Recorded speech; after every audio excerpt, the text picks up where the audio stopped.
اسلام سے پہلے عرب کی سرزمین خاموش تھی، مگر اس خاموشی میں صدیوں کا درد چھپا ہوا تھا۔ لوگ پتھر کے بنے بتوں کے سامنے جھکتے تھے اور اپنے رب کو بھول چکے تھے۔ عورت کو کمزور سمجھا جاتا، اس کی رائے اور آواز کی کوئی قدر نہ تھی۔ شراب اور جوا عام زندگی کا حصہ بن چکے تھے اور برائی کو فخر سمجھا جاتا تھا۔ حق اور باطل کا فرق مٹ چکا تھا۔ انسان کا دشمن بن چکا تھا، قبائلی نفرت نے دلوں سے رحم چھین لیا تھا۔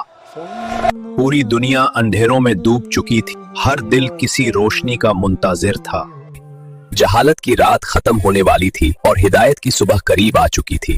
پھر اللہ نے انسانیت پر رحم فرمایا اور ہدایت کا دروازہ کھول دیا گیا۔ اسلام کی روشنی نے جہالت کے اندھیروں کو چیر دیا اور وہ دنیا جو بھٹک چکی تھی، پھر اللہ نے آخری نبی محمد صلی اللہ علیہ وسلم کو دنیا میں بھیجا اور اسلام کی روشنی سے دنیا کو روشن کر دیا۔ اسلام سے پہلے عرب کی سرزمین خاموش تھی، مگر اس خاموشی میں صدیوں کا درد چھپا ہوا تھا۔ لوگ پتھر کے بنے بتوں کے سامنے جھکتے تھے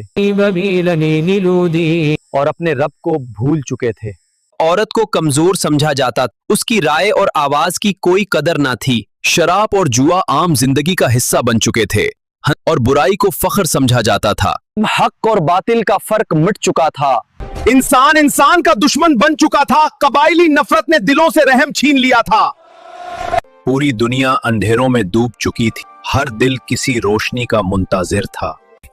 جہالت کی رات ختم ہونے والی تھی اور ہدایت کی صبح قریب آ چکی تھی۔